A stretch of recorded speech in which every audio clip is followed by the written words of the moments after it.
انسان اپنی زندگی میں جو گناہ کرتا ہے ان سب گناہوں سے سچی پکی توبہ کر لے. یاد رکھے اس راستے کو گناہوں سے طے نہیں ہو سکتا. یہ راستہ گناہوں کے ساتھ طے نہیں ہو سکتا. گناہوں کو چھوڑنا پڑے گا. ایک بات ذہن نشین کر لیں، جو بندہ گناہ کرتا ہے وہ نفس کا پجاری ہے، وہ نفس کی پوجا کر رہا ہے، وہ شیطان کا چیلا ہے، وہ اللہ کا پجاری نہیں ہے، وہ اللہ کو ماننے والا نہیں ہے. زر پرستی، زن پرستی، نفس پرستی، یہ تمام کی تمام بت پرستی کی اقسام ہے. خدا پرستی کوئی اور چیز ہے. جو خدا کی پرستش کرتا ہے وہ پھر نفس کی پرستش نہیں کرتا. یہ بات اظہر من الشمس ہے کہ گناہ کفر کے قاصد ہوتے ہیں. دوبارہ پھر سن لیں، گناہ کفر کے قاصد ہوتے ہیں. جو بندہ گناہ کا ارتکاب کرے ایسا نہیں ہو سکتا وہ صدر کے درجے پر بھی اوپر چڑھتا جائے.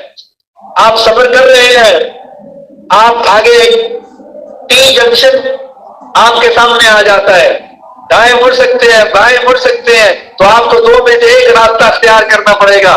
یہ تو ہو نہیں سکتا دائیں بھی اور بائیں بھی آپ مڑ لیں. اب ہمارے پاس دو راستے ہیں، ایک اللہ کا راستہ ہے، ایک رحمان کا راستہ ہے، ایک نفس کا راستہ ہے. ہمیں ایک طرف مڑ لینا ہے، ہمیں ایک طرف موڑ کاٹ لینا ہے. صاف ظاہر ہے کہ اللہ تعالیٰ کی طرف موڑ لیں گے، اس کی طرف رخ پھیر لیں گے تو 100% گناہوں سے توبہ کرنا لازم ہے.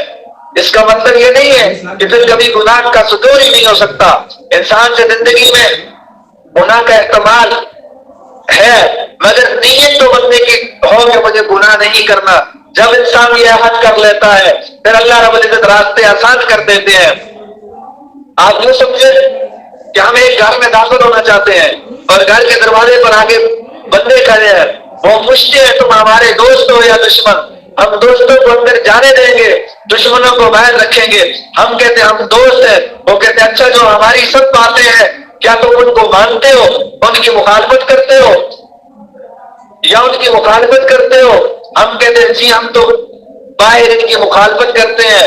وہ کہتے ہیں مخالفت کرتے ہو تو پھر ہمارے گھر میں کیسے آ رہے ہو؟ تو اسی لیے فرمایا کہ درود چہجار گردی کہ درود خانہ آئی، تم باہر کیا کرتے پھرے کہ میرے گھر میں آنا چاہتے ہو. تو اسی طرح ہم یہ رحمان کے راستے پر چلنا چاہتے ہیں اور رحمان کے دشمن کے راستے پر چلیں، گناہوں کے راستے پر چلیں تو کبھی بھی ہمیں اللہ کا تعلق نہیں ملے گا. اس لیے گناہ سے سچی توبہ کرنا ضروری ہے، اختیاری نہیں ہے، واجب ہے. ہم اگر گناہ بھی کرتے رہیں گے اور ساتھ ساتھ سلوک بھی سیکھنے کی کوشش کریں گے تو ہم اپنی زندگی کا وقت ایسے ہی گزار دیں گے، دھکے کھاتے رہیں گے، دھکے کھاتے پھریں گے. پھر کیا ہوتا ہے؟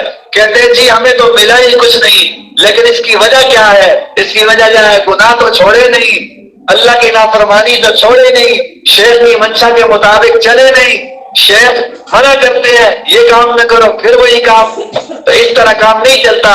گناہ چھوڑتے تو کچھ ملتا. اس لیے دوسرا قدم یہ ہے کہ سچی توبہ، گناہوں سے منہ موڑنا.